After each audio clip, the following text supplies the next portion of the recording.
మౌర్యుల పరిపాలన వ్యవస్థ గురించి ముఖ్య ఆధారాలు అర్థశాస్త్రం, ఇండికా, అశోకుని శాసనాలు.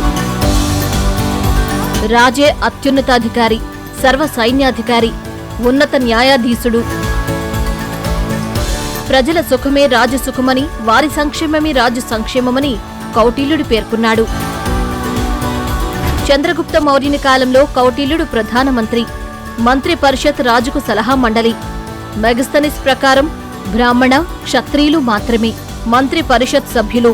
ఇందులో మహామంత్రి, పురోహిత, సేనాపతి, యువరాజు ఉండేవారు. తీర్థలు అనే సహాయ మంత్రులు ఉండేవారు. తీర్థల తర్వాత అధ్యక్షులు అనే అధికార వర్గం ఉండేది. అశోకుని కాలంలో ధర్మ మహామాత్రులనే ఉద్యోగ వర్గం ఉండేది. మౌర్య సామ్రాజ్యం 4 రాష్ట్రాలుగా ఉండేది. ఉత్తరాపథంలోని పంజాబ్, ఆఫ్ఘనిస్తాన్, కాశ్మీర్కు తక్షశిల, పశ్చిమాన ఉన్న గుజరాత్, సౌరాష్ట్ర, మాల్వాగలకు ఉజ్జయిని, వింధ్యా పర్వతానికి దక్షిణంలో ఉన్న దక్షిణాపథానికి సువర్ణగిరి, కళింగకు రాజ్గఢ్ రాజధానులు. ప్రజాప్రతినిధులకు పౌరసభ, ప్రభుత్వ కార్యక్రమాలకు జానపద సభలుండేవి. పాలనా సౌలభ్యం కోసం ప్రతి రాష్ట్రం ప్రదేశాలుగా విభజించబడింది. ప్రదేశిక, దీని పాలకుడు ప్రదేశికలను విషయాలుగా విభజించగా, విషయానికి ప్రధాన పాలకుడు రజ్జుక, రజ్జుకకు సహాయకుడు యుక్త. 5 నుంచి 10 గ్రామాలకు గోప, స్థానిక అనే అధికారులుండేవారు. గోప రెవెన్యూ రికార్డుల నిర్వహణ, స్థానిక పన్నులు వసూలు చేసేవారు. గ్రామానికి గ్రామణి, నగరానికి నాగరిక ప్రధాన పాలకులు. మౌర్యుల ఆర్థిక సంవత్సరం ఆషాఢమాసంతో ప్రారంభమైంది. రాజస్థానమే ఉన్నత న్యాయస్థానం. కౌటిల్యుని ప్రకారం 2 రకాల న్యాయస్థానాలుండేవి: ధర్మస్థీయ, కంటక శోధన న్యాయస్థానం. ధర్మస్థీయ న్యాయమూర్తులను వ్యవహారిక, కంటక శోధన న్యాయమూర్తులను ప్రదేష్ట, నగర న్యాయమూర్తులను మహామాత్రులు, జిల్లా న్యాయమూర్తులను రజకులనేవారు. సంతక సంచార అనే గూఢచార్యులుండేవారు. మావళ, భృత్యులు, అటవీవాల, మిత్ర రాజ్యాలు అందించే సైన్యం ఉండేది.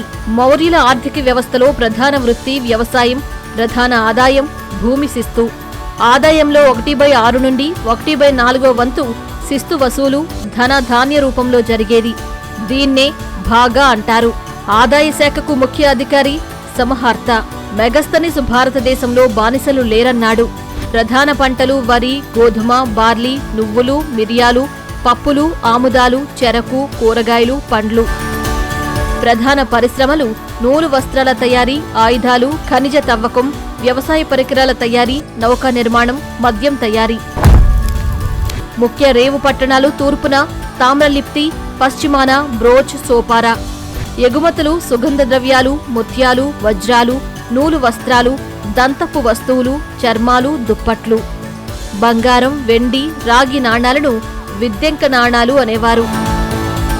పిండాకర కొన్ని గ్రామాలకు కలిపి వేసే పన్ను. కార తోటలపై వేసే పన్ను. సేనభక్త రాజు సైన్యం గ్రామాల గుండా వెళ్లేటప్పుడు వారికి సహాయం చేసే పన్ను. పాటలీపుత్రం నుండి తక్షశిల దాకా నిర్మించిన రహదారిని మెగస్తనీసు పెద్ద రాజబాటగా పేర్కొన్నాడు.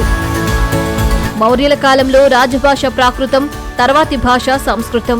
తక్షశిల, వారణాసి ప్రముఖ విద్యా కేంద్రాలు. మొగిలిపుత్త తిస్స కథావత్తు అనే ప్రామాణిక బౌద్ధ గ్రంథాన్ని, భద్రబాహుడు సల్పసూత్రం అనే జైనమత గ్రంథాన్ని రచించాడు.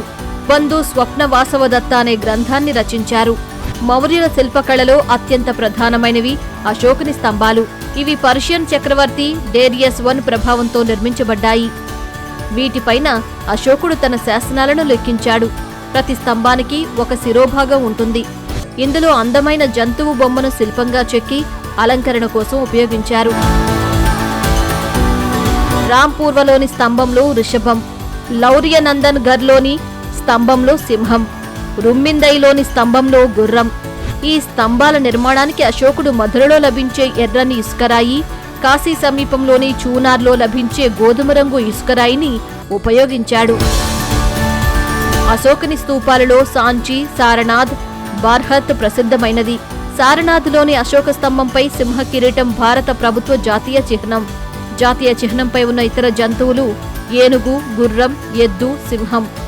మౌర్యుల కాలం నాటి ఏనుగు శిల్పం దౌలీలో, యక్షుని శిల్పం దీదార్గంజ్లో, యక్షుని శిల్పం మధురలో లభ్యమయ్యాయి.